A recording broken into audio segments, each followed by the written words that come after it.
The current healthcare system isn't about health, wellness, and longevity. It's crisis intervention and revenue generation. Lee and I came together with this passion for better nutrition, proper exercise, the importance of sleep, and community engagement. Welcome to the Kurisko and Company podcast. I'm your host, Lee Kurisko, MD. Today, we're very fortunate and honored to have Dr. Joel Fuhrman as our guest. Dr. Fuhrman has been a leader in the plant-based movement for decades with his unique Nutritarian approach. He is author of many books, including Eat to Live, Eat for Life, Super Immunity, The End of Diabetes, The End of Dieting, and The End of Heart Disease, amongst many others. He's also written many peer-reviewed scientific articles and is a former world-class figure skater. He currently runs the Eat to Live retreat in San Diego, California. Hello, Dr. Fuhrman. Thanks for joining us. Hi, great to be here. Yeah.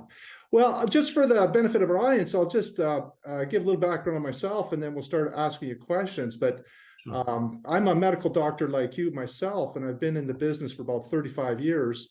And about 7 years ago, my eyes were opened. I stumbled into the plant-based nutrition thing, and I was just kind of shocked how for decades I've been working in the conventional medical system, unaware of the intimate link between how people live, particularly how they eat, and the common diseases that I see over and over and over and over again.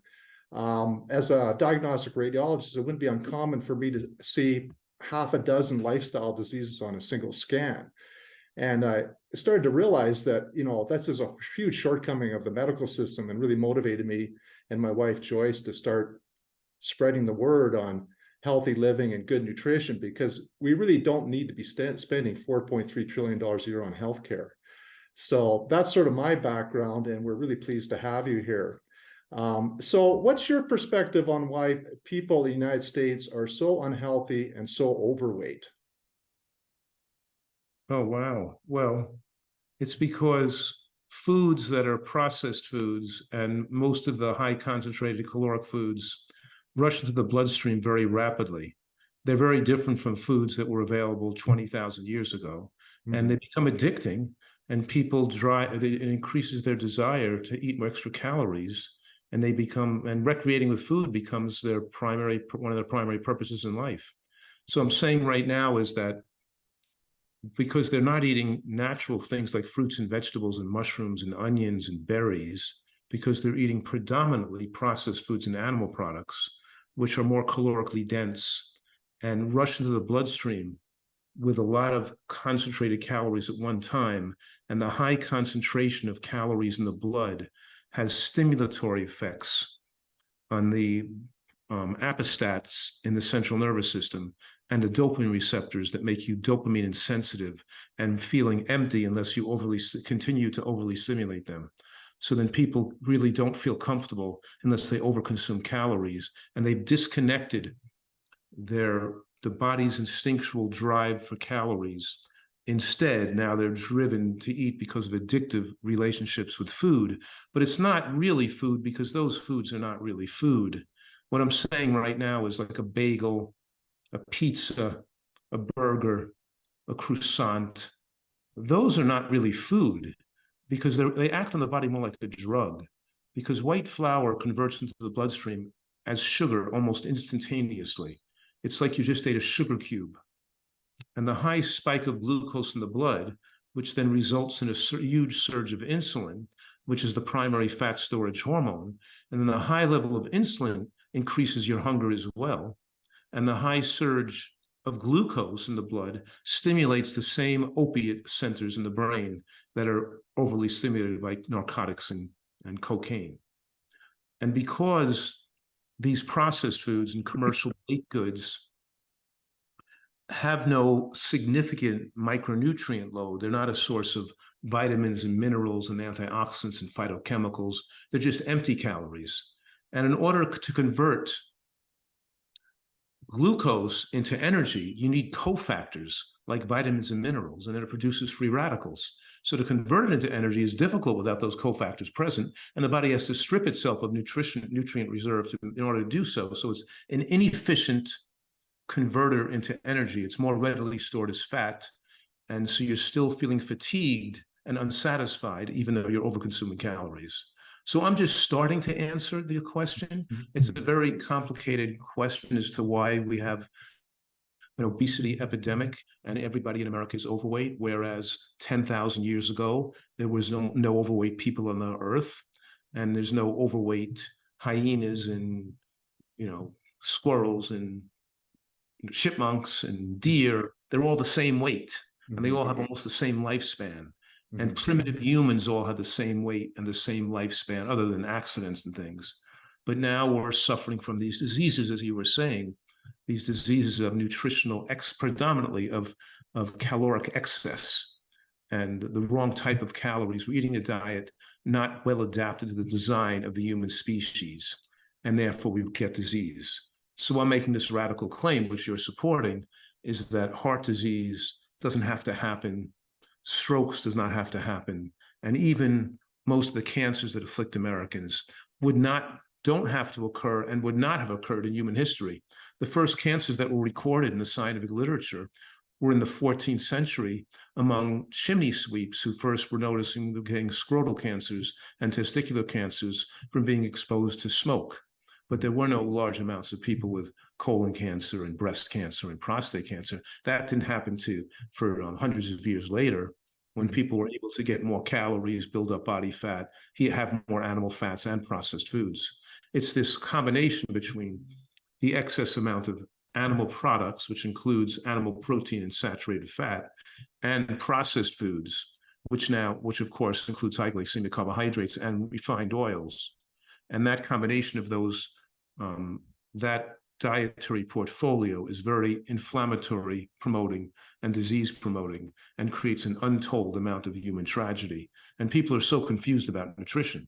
And while they're so confused, and while the whole American population is overweight, Americans are eating 2% of their diet from vegetables. 2%. Wow. I didn't realize it was that low. A primate. We're vegetable-dependent animals. Primates eating green, we eat 2%. So I always say, if you don't like vegetables, then you better live close to a hospital. Right. Not going to help you, but it's the point is, it's a joke, but the point is, you can't be normal. You can't expect normalcy with the percent of vegetables being so low in your diet. I just had a very interesting conversation yesterday, unexpectedly. Just 6 months ago, I started a new job in rural Iowa after having worked in the Twin Cities for a couple of decades.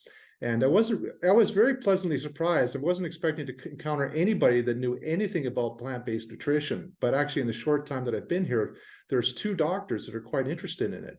And one of the doctors that I was talking to, it started out as just a conversation about screening calcium scores, with CT. And I was sort of of the mindset, well, there's really not much point unless people are going to radically change. Right. Going to use the information to change their lifestyle, which led into a conversation about how he himself had moving towards a plant-based diet himself for the last 6 months, and has lost 30 or 40 pounds. Recognize he still needs to lose a little bit of weight and has a little ways to go as far as his habits and so on.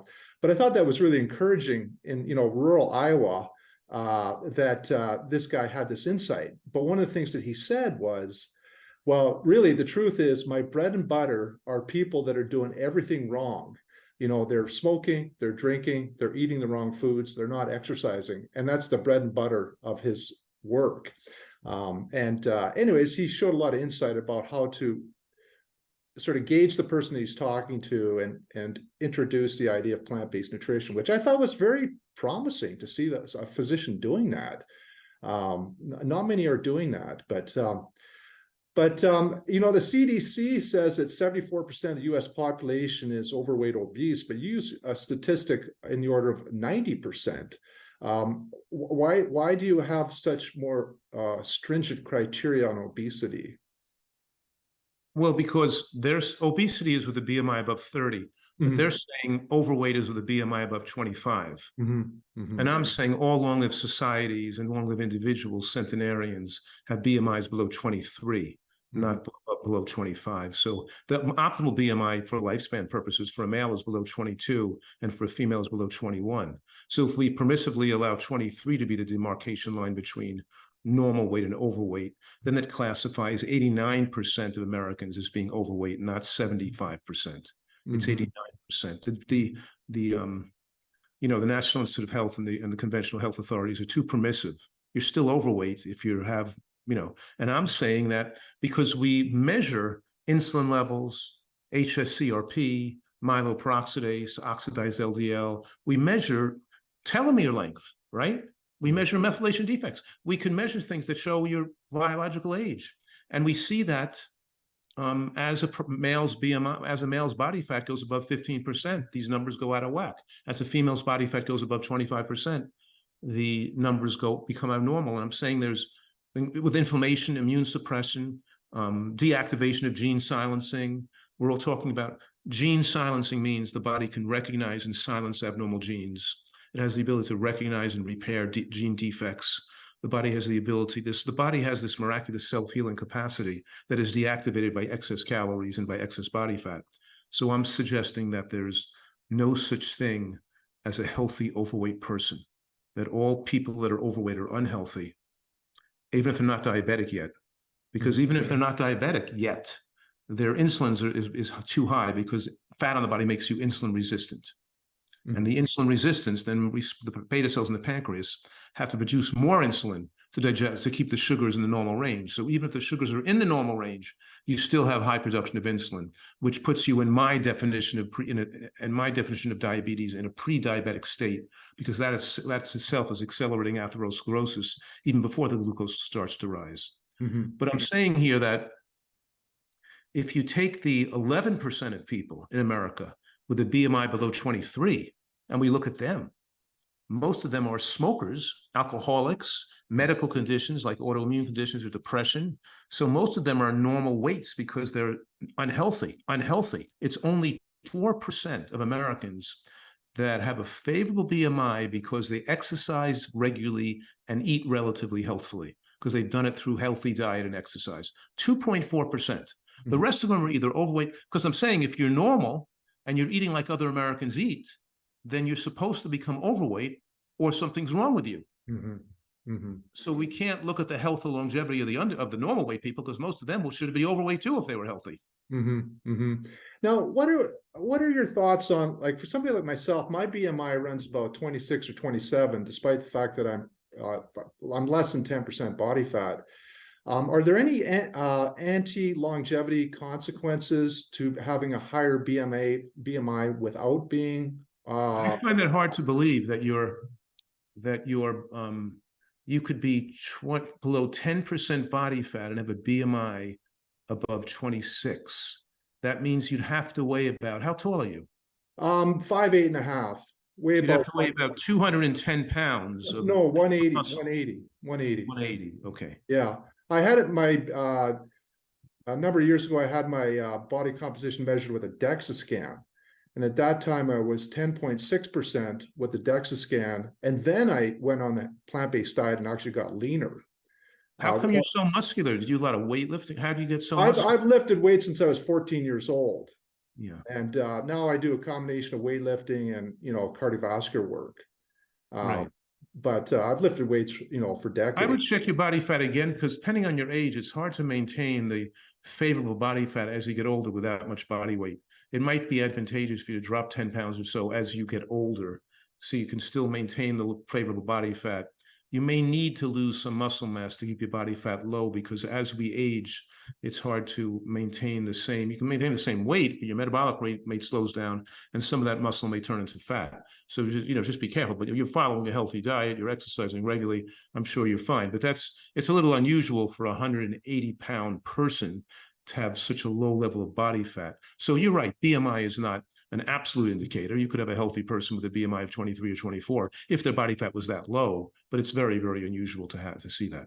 Most 5'8" people are about 140, 150, 160 pounds, not 108, not about 100, you know what I mean? Yeah, yeah. Now, one thing that interests me is, the issue of, is there a little bit of a discord or disconnect between optimal athletic performance and longevity? My understanding is that if you want to promote longevity, you want to relatively inhibit mTOR activity. but whereas mTOR activity is actually favorable to athletic, development of strength and muscle mass and so on. Is that an accurate assessment of the situation? Yes, that's true. Let me review, just give more clarity to that. That you can be an optimal athlete and be super strong and fit and fast for tennis, for skiing, for boxing, for basketball, and you don't have to get to unnaturally large size. You don't have to take steroids. You don't have to get unnaturally big. But you have to get unnaturally big to be a linebacker on a football team or a big power lifter. And the amount of calories they have to eat, some take even steroids, but the amount of meat they have to eat, the amount of calories they have to consume, they even have to sometimes get extra body fat just so their body can get larger on top. So they have more weight at the line. And a NOSH study showed that linebackers on football team have the shortest lifespan of any occupation in North America, that eating a diet to try to get to unnaturally large size. I was a professional athlete myself. I was on the world team in figure skating. But being lean, obviously, look at the top tennis players in the world. They've got low body fats, but they're not unnaturally, they don't have to get huge. They just have to have muscles for protection. The basketball players, skiers, soccer players, a perfect example. Be the greatest soccer player in the world, but you're not going to be built like a linebacker on a football team. Yeah. As you get to a certain largeness, that degree of largeness becomes an impediment to longevity. I'm about 5'9.5". I used to be 5'10", so let's say I'm 5'9" because I'm now almost 70 years old. My body fat's still low at 11%. I can still do 60 push-ups, 10 chins, and I can still bench press 140 pounds. I can bench press my body weight. I can curl 80 pounds, I'm in a dumbbell. I'm still strong, but I'm not going to be. But for me to get to be, instead of 150 pounds, for me to get to 160, 170 pounds, I got to go off my diet. I'm going to have to eat more animal products and eat more calories to get that large and build. If I want to get my strength up, instead of benching 150 pounds, I want to be benching 170 pounds or 180 pounds. I'm not going to be able to do that at this body weight. And with this diet, I'm going to have to eat more unhealthy to get that big. I'm still plenty strong for skiing and tennis and soccer and surfing and basketball, but I'm not going to be strong to be a power lifter or or a football player. But you can be a quarterback like Tom Brady. He's lean. You can be a quarterback or a line or a tight end or a receiver. You just can't be a linebacker. So yes, a lot of these people working out in the gym, they want to get too large. And they're instructed by their trainers diets that enable excess largeness that's going to shorten their lifespan. Because when you eat that much animal protein that accelerates muscle growth to that heightened degree, you elevate IGF-1 and insulin and mTOR, which are factors that allow cancer cells to replicate. Another practice that's common in the gym is to consume extra branched chain amino acids, which I understand promote insulin resistance, and probably of a marginal benefit as far as actually building muscle, from my understanding. But yeah, they're so focused on building excessive muscle instead of worrying about body fat being low. I'd rather a person have less muscle and lower body fat than more muscle with more body fat. And so it's but it's still good to exercise your whole body and be very fit for your weight. But I'm concerned about, because don't forget, less calories lowers our basal metabolic rate. Less calories do. And we have fewer calories, we're aging slower. We're burning the furnace cooler, and we're aging slower, which makes our telomeres don't age as fast, and our stem cells are maintained better with less calories. So the question is, let's say, take you, for example. You could eat somewhat less calories and probably live longer, rather than eat the calories that maintain your body mass at 180 pounds. You're probably going to live longer and age slower if you ate the caloric load to maintain your body mass at 170 pounds. You know what I mean? Because as you cut down past your set point, your body starts to slow its metabolism down in order not to lose weight. Your body resists gaining and it resists losing. Your body has a set point. When you eat excess calories, it doesn't just put them on as fat, it speeds up your metabolism to try to burn some of those calories off. So you age faster when you eat excess calories. And so you gain 10 pounds, you weighed way over your caloric needs because your body turned a lot of those extra calories not into fat, it turns it into a higher metabolism. And when you cut back on calories to a degree, you don't just lose weight, all the calories you cut out, your body's going to resist losing because it wants to maintain its muscle mass and it wants to maintain its set point. It doesn't lose that easily if it has very little fat. So you'll cut back on calories, and instead of losing so much weight, you lose less weight, but your body will slow its metabolism down. And that's the anti-aging science. I could say that the only proven methodology, proven to slow aging, reproducible in hundreds of studies with all types of species of animals, including primates, is moderate caloric restriction in the context of micronutrient excellence. So we know that those 5 words, moderate caloric restriction with micronutrient excellence. And as we achieve micronutrient excellence, and we have a lot of salads and berries and onions and mushrooms and seeds, and we have all these good healthy foods, it naturally suppresses our appetite. So we don't desire as many calories. And we get more instinctually connected to the right amount of calories that we need to maintain us at our longevity weight, our maximized longevity weight. Whereas in the American diet, pouring oil and sweets and meats and fats, they just are so disconnected to their instinctual longevity weight. Yeah, in the plant-based world, there's a number of different approaches to plant-based eating, and you really emphasize, a wide variety of different foods, more so than some of the other pundits. Which is, I like that approach. But one thing that you differ from some people with is nuts and seeds. So, some people in the plant-based world are sort of opposed to that. Tell us about nuts and seeds and the benefits of including them in our diet.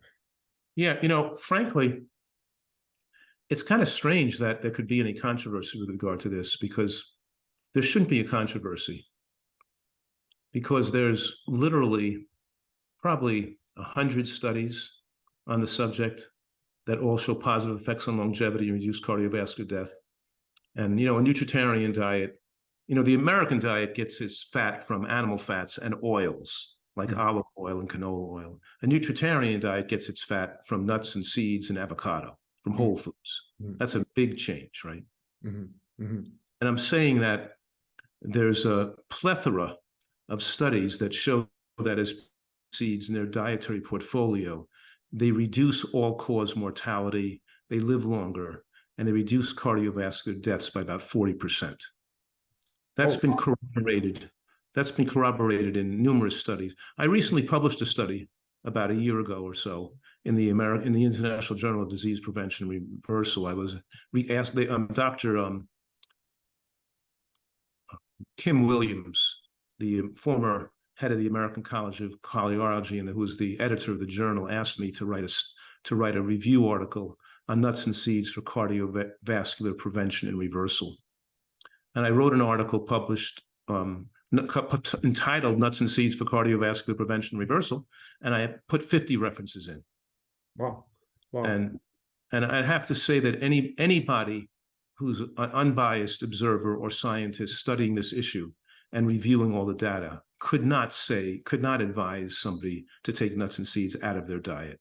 I don't, it's just a very small amount. You mentioned earlier about you were enthused by doctors who embracing nutrition and plant-based nutrition. I was one of the founding members on the American College of Lifestyle Medicine, where 35 years ago, we would have 5 to 10 people in a room, but now their conferences may have 10,000 people, and they may have 20,000 members. There's a lot of, and what I'm saying is, out of these tens of thousands of physicians specializing in nutrition, there can't be more than a handful that advocate removing nuts and seeds from a diet. It's mostly based on mistaken interpretation of the science that happened maybe 20 years ago. And these people who are giving more, I don't want to be critical, but I don't think they update their viewpoints when more evidence becomes available and their prior viewpoints become disproven. Yeah, I include nuts and seeds in my diet every day. If you were to consume too much, would you tend to gain weight because of the caloric density? Well, remember I said moderate caloric restriction, so we have to control our calories to the favorable range. Calories do count. For some people saying, just eat everything you want, just eat, once you eat plant-based, just pile it on, eat 3,000 calories a day. That's another trick. That's another gimmick.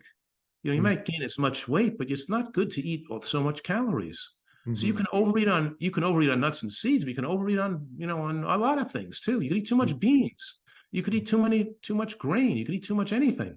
You could eat just too much fruit too. Too much dried fruit, Yeah. So sure, you could eat too many nuts and seeds. There are the people that come to my retreat here in San Diego who are usually significantly overweight, 50 to 100 pounds overweight. I had a guy who's here now 3 weeks. He lost 30 pounds in 3 weeks. The person just left, he lost 100 pounds in 3 months, but they usually lose about 25 pounds the first month, even eating a pretty good amount of calories, eating good amount of satisfying food.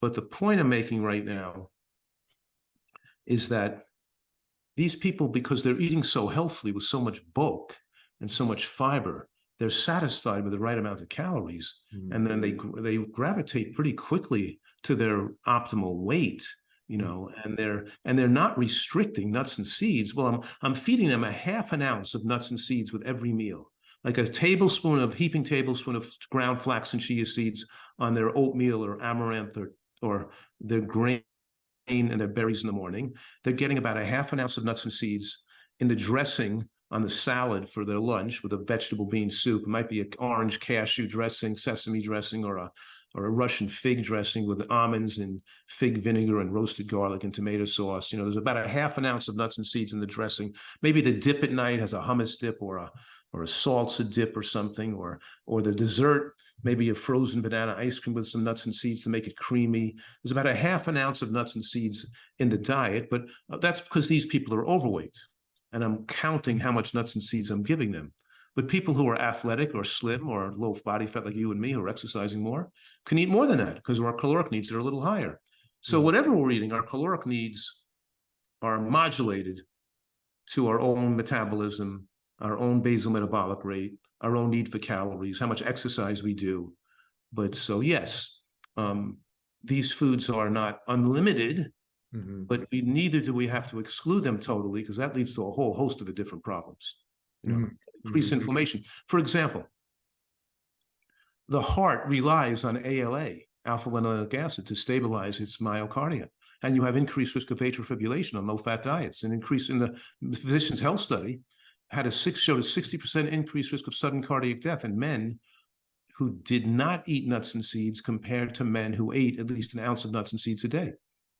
In the Seventh-day Adventist Health Study 2, and when we're talking here about the ALA in walnuts and hemp seeds and flax seeds stabilizing the heart against atrial fibrillation and irregular heartbeat that can cause sudden cardiac death. And it's the same that we found the same information in the Seventh-day Adventist Health Study 2, that even among that study is so important because it's studying people who are Seventh-day Adventists, who generally aren't smoking and drinking alcohol, they exercise regularly, they're advocates of eating healthy and more plant-based. So among even healthier eaters that were more plant-based, vegans, near vegans, flexitarians, those, we still saw a 40% change, a 40% advantage, 40% lower rates of cardiovascular death in those eating more than an ounce and a half a day compared to eating those eating less than half an ounce a day in the Seventh-day Adventist Health Study 2, published in 2018. So we have to give more credence to these large studies following thousands of people for decades compared to 1 or 2 studies following 50 to 100 people for 6 years or something. We're not going to see really, we have to look at hard endpoints. We have to look at large numbers of people.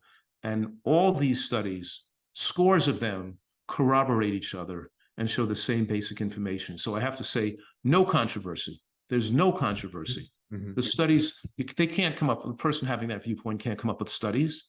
They're not there. Yeah. Another area where you differ is in the selective usage of supplements. I have modified my supplementation regimen based on what I've heard you say. Can you tell us, like, even when you're eating a high quality Nutritarian diet, what are the key nutrients of concern that we should consider supplementing with? The main ones are B12 and DHA. Mhm. And the third most of concern is zinc. Mhm. Mhm. You know, vitamin D and iodine are maybe of concern in some populations, but people know they can get, you don't have to supplement that. You can get enough sunshine for vitamin D, depending on where you live. Vitamin D is important if you live in a northern climate, but it depends on how much skin exposure you get, sun exposure you get. Mhm. Iodine is also depending whether you eat seaweed or not, or exposed to some. So it's really, but the top three are DHA, EPA, the commonly called fish oil, which you can get from a vegan source. These and vitamin B12 and zinc, which we have decreased zinc absorption with aging. And even though plant foods contain zinc, the phytates bind zinc to make it less absorbable than those getting zinc from animal foods, animal-based foods. Mhm. And as we age, the ability to absorb zinc diminishes, and zinc supplementation in the scientific literature is linked to enhanced lifespans, less dementia, less immunosenescence, leading to lower rates of pneumonia and prostate and breast cancer. A lot of data that zinc plays an important role and can play an important role, but there's not necessarily a lot of studies on supplementing zinc in vegan populations. But we have a lot of data to suggest that vegan populations have lower zinc exposure, lower zinc body levels, and those would most likely benefit strongly from zinc supplementation. The other two are more definitive than zinc. B12 is more definitive. That lack of B12 can lead to neurologic deficits that are particularly dangerous. And the same thing was true with DHA and EPA. Low levels of the omega-3 index, which measures the EPA and DHA levels on the surfaces of your cell membranes, your red blood cell membranes.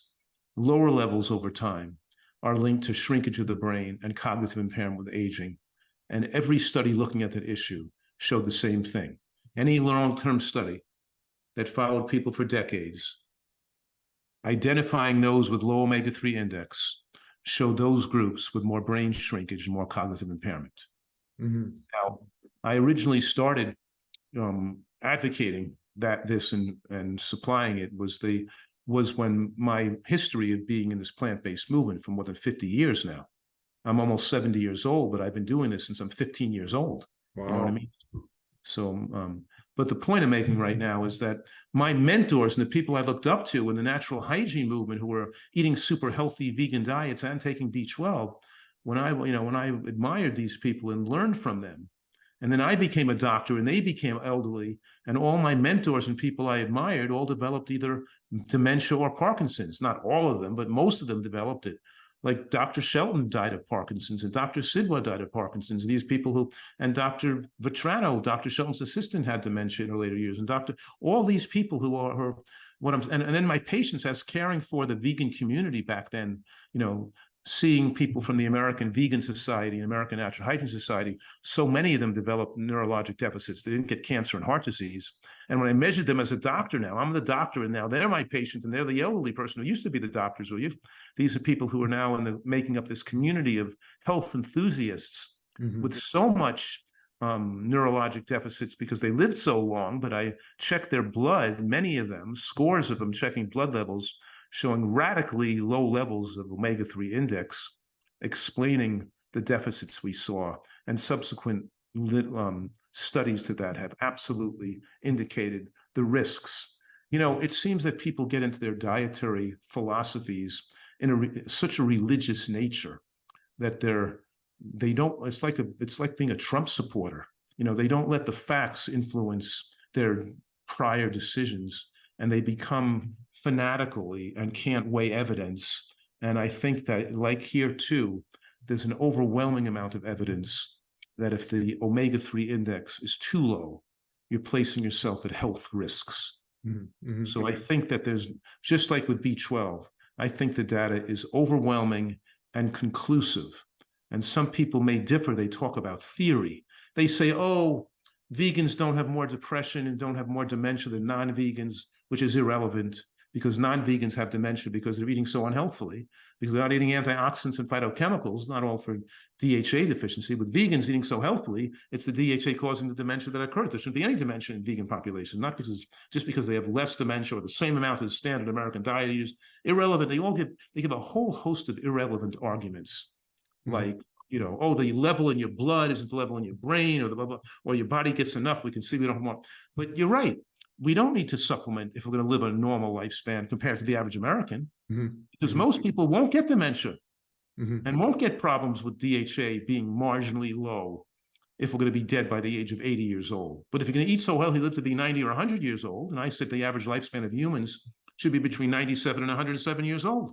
And if we're going to push the envelope of human longevity, then we have to live in a manner to prevent aging of the brain and the natural decline in brain size and brain cognition as we age, by using EPA DHA at a middle in our younger ages and maintain it through our later years. So I think it's very, very irresponsible and to allow your followers to take those risks with their mental health. Well, you've sold me on it. Now I understand that it's going to take about 6 months or so to make an impact on the omega-3 index. Is that correct? Well, just like hemoglobin A1C, the red blood cells have a 120-day half-life. So you got to have the turnover of them to get the new level you're taking. So probably wait at least 4 months to recheck your blood test to see that your dose is adequate, so you can adjust the dose to maintaining that level above 6, ideally. Now I'm suggesting. But what I'm saying, I'm also saying that not everybody needs to take it either. Because what if your level was 6 or 7 and you weren't taking any supplement? Well, then you wouldn't need a supplement, right? So it's just like, it's do it if you take it if you need it, and don't take it if you don't need it.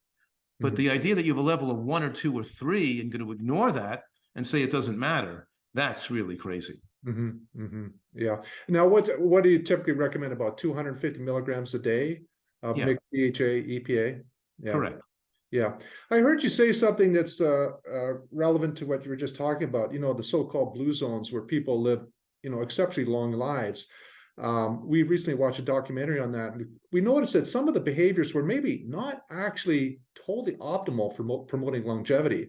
Like some of these populations were, drinking alcohol, which may not be ideal. You've made the point that we could probably even do better than the blue zones. I don't think the blue zones live that long, really. I mean, just because they live 6 to 8 years longer than Americans, big deal. 6 to 8 years longer than Americans. They're still doing a lot wrong in the blue zones. We could, so Americans die, around 80, let's say 78, males 78, females are like 81. And then blue zones are like 84 to 86. Even most people in the blue zones don't even average 90.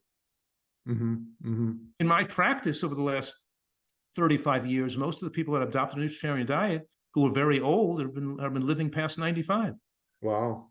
Even people who had heart disease in their younger life. So, I think that I'm saying that, imagine if you lived healthy from a young age, why shouldn't you push 95? I'm saying 97 to 107 is more like, or 95 to 105. And we could narrow the bell-shaped curve. What I mean by that is that, how we have such a wide bell. Some people die at 60, some people live to be 95, but it's scattered all over the place. And such a lot of luck. Whether you're going to survive or get cancer or get a stroke, or it's all over the place. You said luck, it's a crapshoot. But the deer in the woods doesn't have a crapshoot. They all live within a few years of each other. You know what I mean? Yeah. And when humans lived consistently, healthfully, we shouldn't have such a wide bell. We should all be living in genetics would play a much smaller role. We should all be living passing 95. My mother, who didn't even eat healthy most of her life, just now she's here at the retreat, of course, eating healthfully, but she's she's taking care of herself, drives, does everything, and she's over 95 now. Wow. Wow. Imagine if she really took care of herself. I mean, she didn't, but I had an influence on her, obviously, and more as she got older, but at least but in any case, even those who don't even take good care of themselves when they're young, the body is so resilient and we're such a miraculous self-healing machine that changing to a super healthy diet later on still can have surprisingly effective effects in extending human lifespan and even any cancer. So I'm not saying that you it's 100%, guarantee. But I'm saying that we literally can wipe out. And then, by the way, the leading cause of death in the United States in adults, people know, is heart attacks and strokes. And we could wipe out certainly, 90, probably 8% of that, of heart attacks and strokes. That's just easy to wipe out. Even if dietary change is done after the age of 60, still can wipe out heart attacks, strokes, death. So we really have tremendous power with this lifestyle medicine thing, with this nutritionally excellence thing, what I call a Nutritarian diet.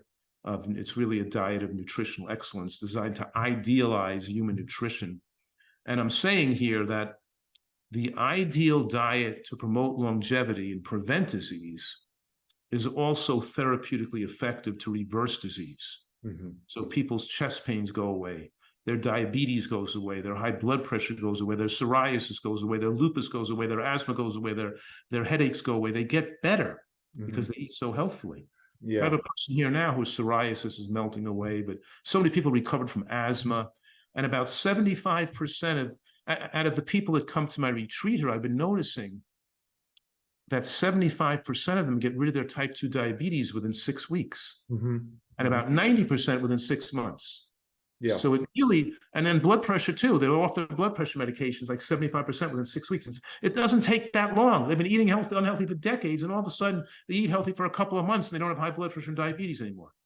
That's one of the things that sold me on it. Is I was getting some fasting blood sugar levels in the pre-diabetic range, and I also had a extremely high cholesterol. It was 330, and my blood sugars literally normalized in 4 days.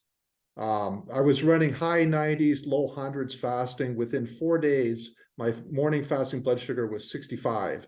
And, I felt perfectly fine, not hypoglycemic in any way. And my cholesterol dropped from 330 to 143 without medications. And so that just totally— That's just totally amazing. Totally amazing. Yeah. And probably you got so big and strong because you did a lot of weightlifting and you ate animal products. And now that you still want to be strong for your body weight based on the number of push-ups and chins and your agility and your ability to hike and ski, but you're probably better off being a little leaner. You know what I mean? A little lower body weight, even, I'm thinking. Yeah, I dropped. I used to be about 192 most of my adult life, and now I'm, high 170s, 180. Right. But one thing I really noticed when I made the switch is my endurance really just skyrocketed. Exactly. That's exactly the point. You want to be fit and strong for our weight, but not but not that large. Yeah. I was astonished. I mean, I was doing a mix of indoor and outdoor cycling, and one day I just wanted to test myself. And I went 102 miles on an indoor bike trainer in 6 hours and 15 minutes. Oh, my goodness. Yeah, I just wanted to see if I could do it. And I was amazed. And I attribute it entirely to the plant-based diet. It just— my strength actually went up a little bit, but my endurance just skyrocketed when I made the change. So it was just astonishing. But, one thing that we run into is, from time to time, we talk to people that maybe have diabetes or, heart disease or whatever, and you kind of open the door and you say, this plant-based diet thing is very powerful. And you'll talk to them a little bit about it. And it's actually the minority of people that will really run with it. Most of them have some kind of an excuse. They don't want to try it. They're skeptical. You and I know it would help them. There's no question. And it's frustrating to talk to these people and they come up with reasons why they don't want to do it. Do you have any tips on how to gently persuade people? Well, my tip is that you can't persuade them in a short period of time in a medical visit. It's too short a period of time. They need a lot of education. And as a medical doctor, I think and I advise doctors who practice lifestyle medicine and nutrition practice that when people join their medical practice, they should insist they come to group visits. To be part of the practice, they have to attend group visits at least once or twice a month. And where the doctor is talking to the group for an hour and a half. And the patient pays the copay for the group visit. You bill out. It's legal. It's a legitimate billing expense for a group visit. The doctor gets paid. And the chronicity of the education over and over again, and reviewing the studies and the findings and the risk of death, then people will eventually make the change. But you can't impart a 15-minute medical visit, make a few suggestions, and expect people to change. Yeah. You give people a tremendous amount of information. And of course, obviously, I say to people, I'm speaking to a group of 500 to 1,000 medical doctors in an auditorium. And I'll say to them, raise your hand if you've been struck by a bullet or stabbed by a knife, or anybody in your family has that happened to. And like one person will raise their hand. And I'll say, okay, raise your hand if you had a heart attack or a stroke or a cancer diagnosis in your family. Everybody's hand goes up. And I say, do you want to stay living in that dangerous neighborhood? Why would you still live and under the risk that everybody else has when you're seeing the prevalence of risk is so high? Then why wouldn't you do something to mitigate that risk? It's insane, and it shows the power of food addiction, and that you are not in control of your life. Your food is controlling you. You've lost the keys to the bank, and you've lost the ability of your brain to make the right decisions on your own behalf. Why would a person put self-destructive substances in their mouth? They're the person controlling their health destiny. So we train people, and I'm saying with enough information and with the right type of motivational information and scientific information and training on mindfulness and how to be, and happiness training, how to be happy, then people can succeed, and they do want to make the change. It takes a tremendous amount of point of contact with individuals to enable to change their fixed and addictive mindset to want to make that change. That's why people come into my retreat for like 2 or 3 months, and we make it so the time they leave here, they can go back in the real world and be happy and consistent with staying with the program and continuing the benefits, where they on their own they couldn't do it, or a week going away to a getaway, they can't do it either. It's not enough time for their brain to reset itself. So I'm not saying everybody has to come to my retreat.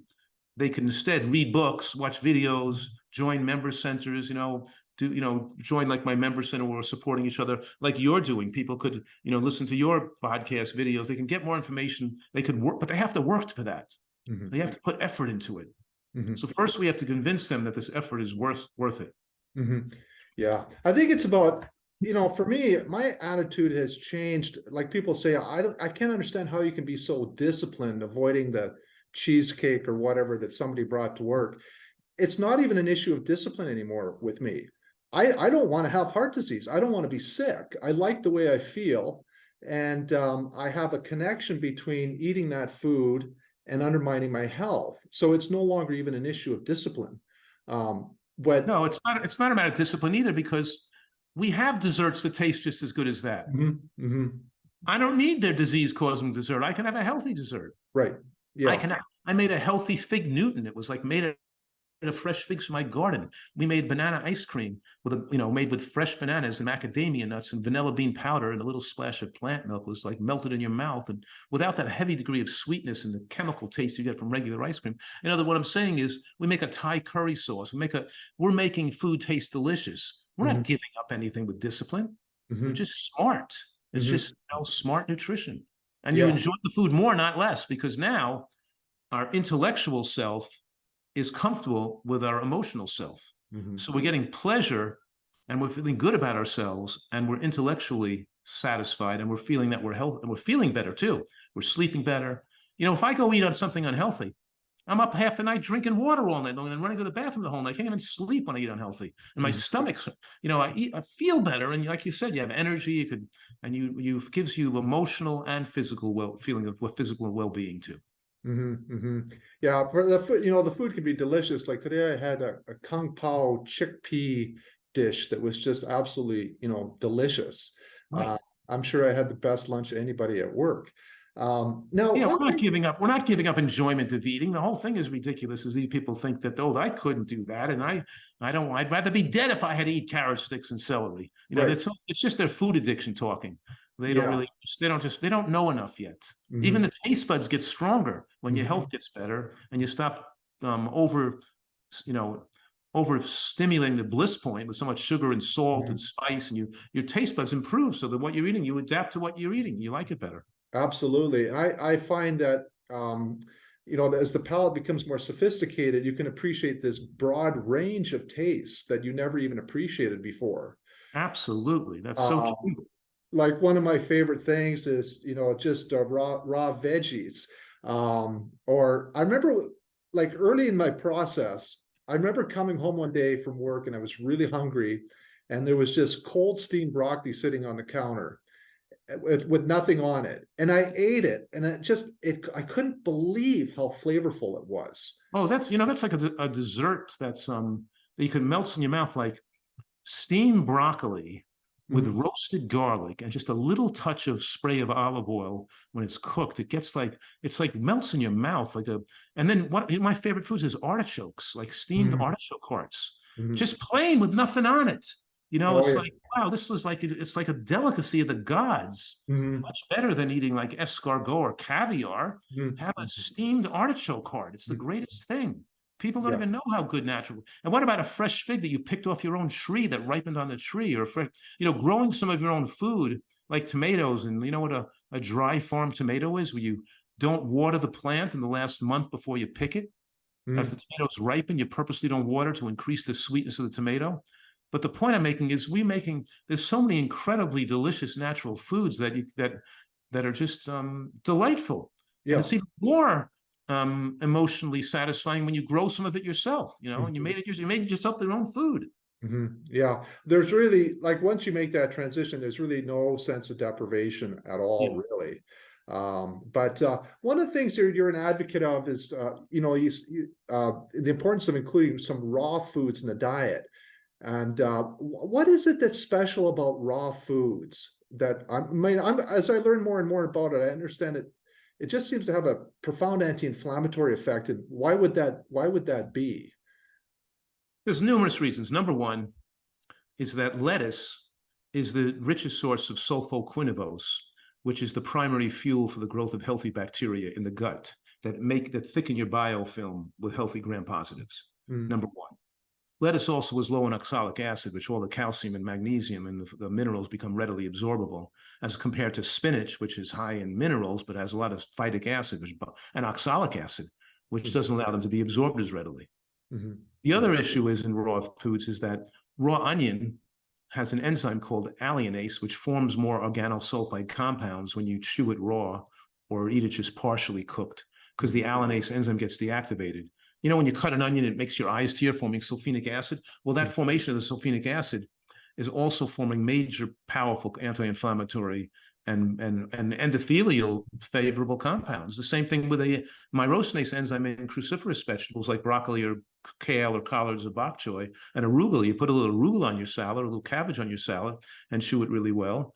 Then the enzymes are fully intact, and you form, as you chew and crush the cell wall, you form the chemical reaction in your mouth to form the ITCs, the isothiocyanates, with such a powerful effect in preventing cancer, that activate the NRF2 transcription proteins that stabilize DNA and repair cellular machinery. So we're talking here about we are dependent on these green vegetable derived nutrients, and our immune system is heightened degree of protection when we get exposure to them. And if you cook some of these foods a little bit, like cabbage or broccoli, where you heat it a little bit, you still get the benefit.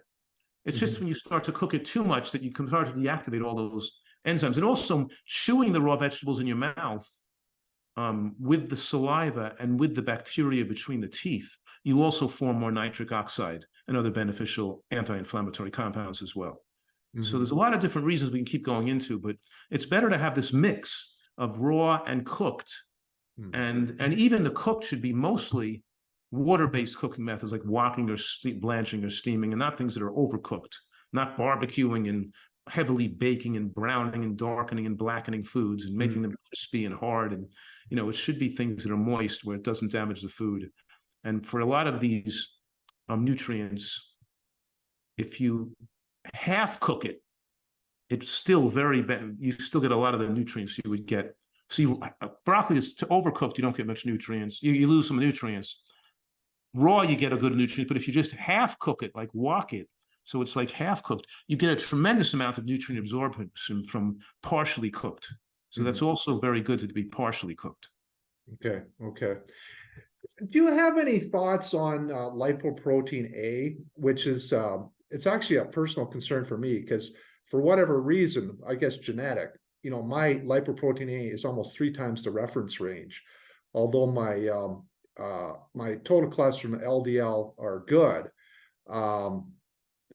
Yeah, a few years ago, I saw a cardiologist, and what she had said was, I'm doing everything right by optimizing all of the other risk factors around it, lowering my cholesterol, good blood sugar, good blood pressure, regular exercise, et cetera, et cetera.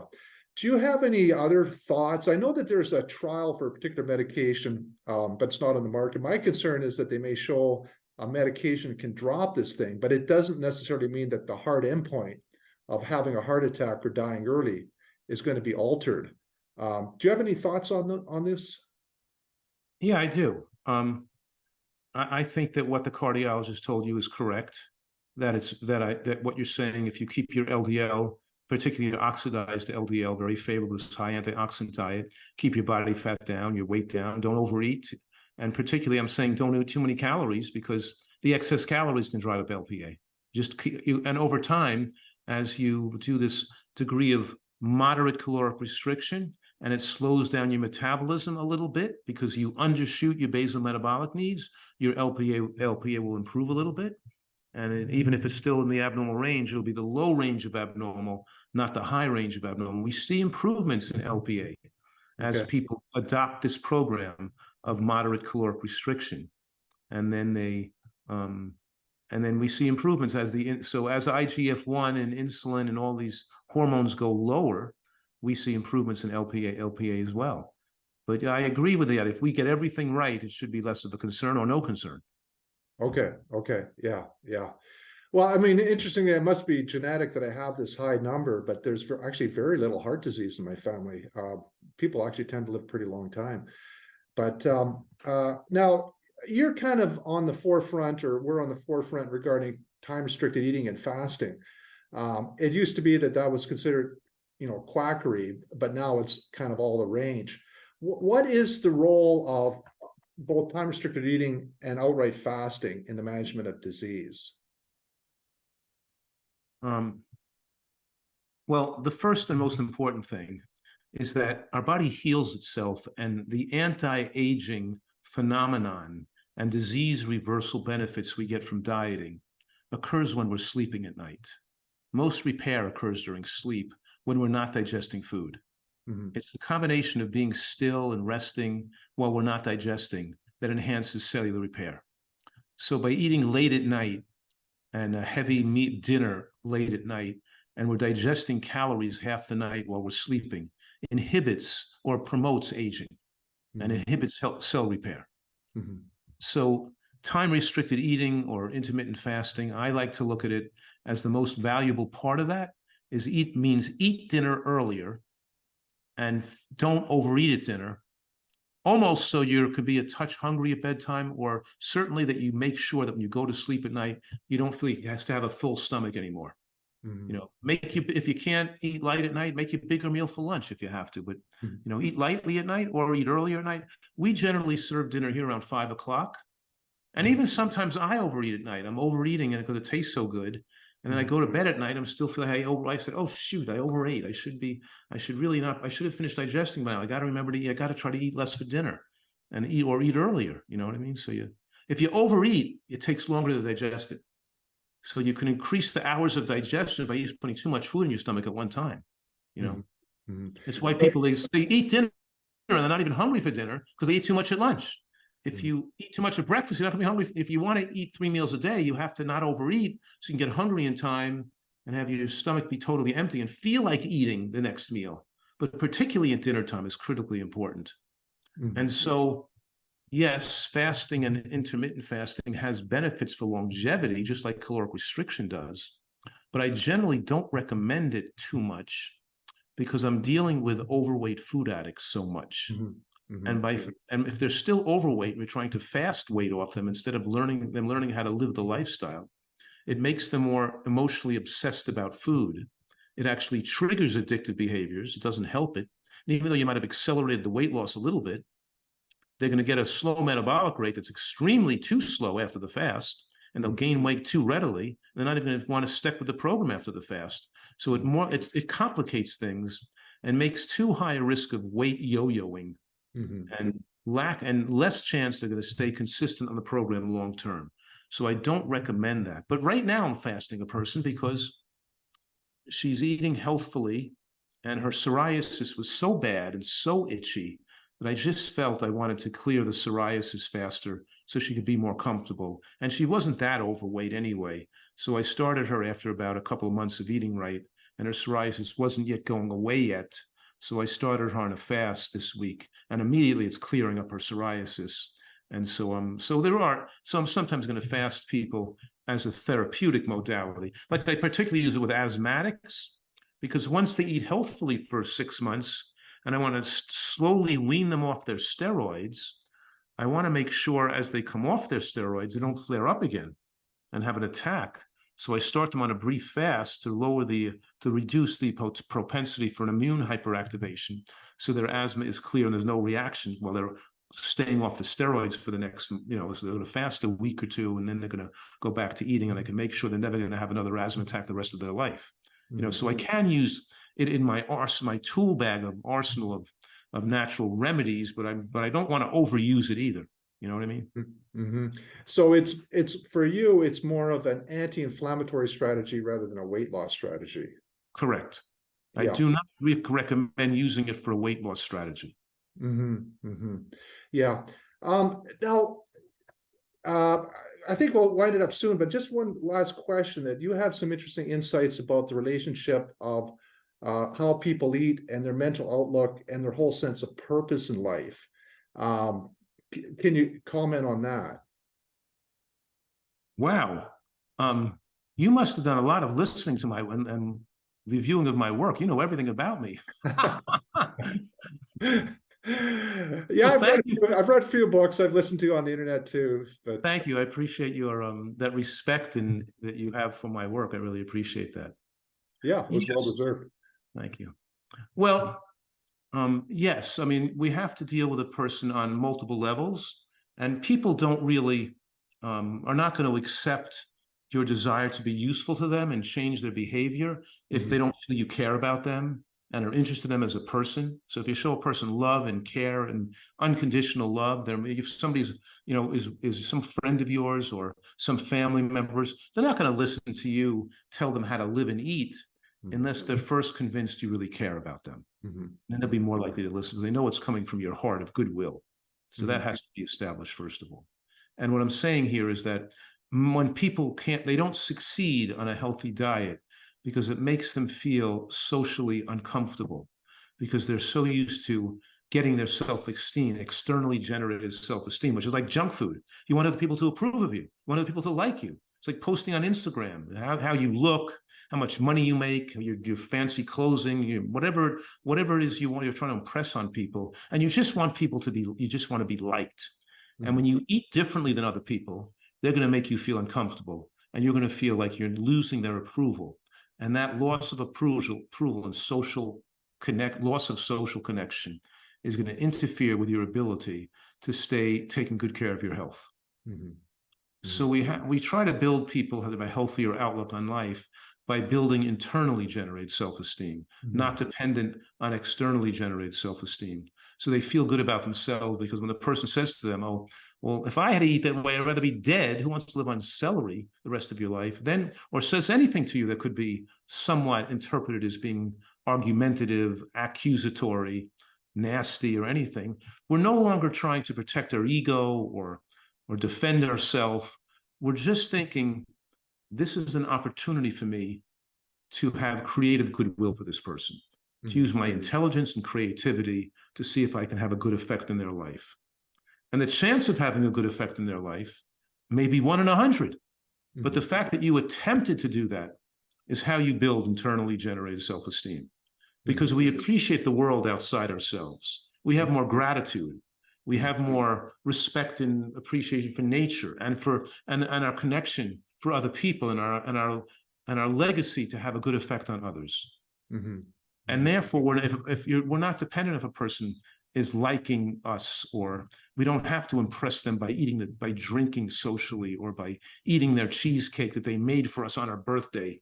Mm-hmm. We could show them we care about them in different ways than just trying to self-destruct our own habit, our own life in order to impress another person.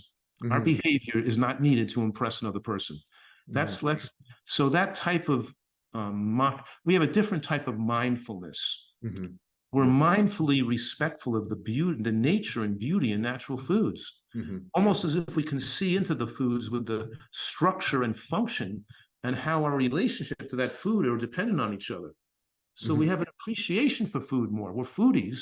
Mm-hmm. We start to develop an appreciation more for the natural world, and we start to be able to like things outside of ourselves. Remember, the drug addict, the food addict, the more you're an addict, the more you are selfishly and narcissistically consumed with your own addictive needs, with your own dopamine hit. Mm-hmm. And when you're eating so unhealthfully, it changes the brain's structure and function and neuroplasticity. Mm-hmm. And it leads to making poor choices and the lack of ability to make decisions based on logic and reason. Mm-hmm. You become easily confused and more affected by conspiracy theories, and you be led in the wrong path. And we're seeing, I wrote a book about this called Fast Food Genocide, describing how people became more violent due to niacin deficiency from pellagra after the Civil War, leading to lynching of blacks and more violence in the South. And I'm suggesting that we're seeing this today. We're seeing more violence, less ability to care for and relate to other people, more a feeling of separateness and against other people, and conflict and egos and narcissism, and so we're seeing more of that. And part of that problem is due to the nutritionally deficient brain. Mm-hmm. Mm-hmm. So all of this is married together: the good mm-hmm. nutrition, a better way of seeing the world, having genuine goodwill for other people. Mm-hmm. It leads to a more stable and happier and peaceful life and a healthier life. Mm-hmm. One thing I've noticed as time has gone on, and I've remained sort of steadfast about the way that I eat, at times it may be a little bit socially uncomfortable, but as things go on, I just realize like that's just kind of who I've become and what I believe. And by being consistent in that, you start to get people, hey, hear you on this plant-based diet. Can you tell me a little bit about it? You start to actually create some influence by just being consistent. That's absolutely essentially important, what you just said, mm-hmm. because nobody's going to listen to you about improving your health, improving their health, if mm-hmm. they don't see you walking the walk. Mm-hmm. You went out to a restaurant and started ordering cheesecake and barbecued ribs. Mm-hmm. What good of a role model would you have been? The mm-hmm. people who are my clients and guests and patients over the last decades who've lost 50 to 100 pounds and kept it off, they get these superpowers of being able to positively influence other people, and that builds their own self-esteem. Mm-hmm. So the consistency of their behavior, the consistency of their good health achievement, and they're proud of that. Mm-hmm. And that's a good pride, so absolutely be proud of that. And that's the way you have most effect on other people, is mm-hmm. showing the consistency of your own behavior, and it helps support you on your ability and desire to avoid these self-destructive foods that totally permeate our environment. Mm-hmm. Mm-hmm. Yeah. Just by the way, we had Tony Masiello on the podcast a little while ago. Oh, yeah, Anthony. Yeah, he's a guy who adopted a Nutritarian diet about maybe 20 years ago. Him, a great buddy of mine. We go skiing together and stuff. Mm-hmm. Yeah, we're going to be posting that podcast within the next day or two. It was actually a great conversation. Cool. But well, I really appreciate your time. I want to be respectful of your time. I really enjoy your work, and it's very inspiring. I think you have a very complete, comprehensive view of the whole thing, more so than some others. So we really appreciate it, and I hope that maybe sometime we can do it again. Love to. Good talking to you. It's a lot of fun. Good. Well, thank you very much. Okay. Take care. Bye. Isn't Dr. Fuhrman just a wealth of information? I really enjoyed that interview. If you liked that interview, check out our interview with Anthony Masiello. He used Dr. Fuhrman's plan to lose 160 pounds and corrected a number of health problems. He's now founder and CEO of Love.Life Telehealth. Also, check out the interview with Dr. Brooke Goldner. She had life-threatening lupus, which she cured with a plant-based diet, and now treats people with autoimmune disease and has treated 4,000 people now with great success. As always, please like and subscribe. Post your comments below. We're really interested to hear what you have to say.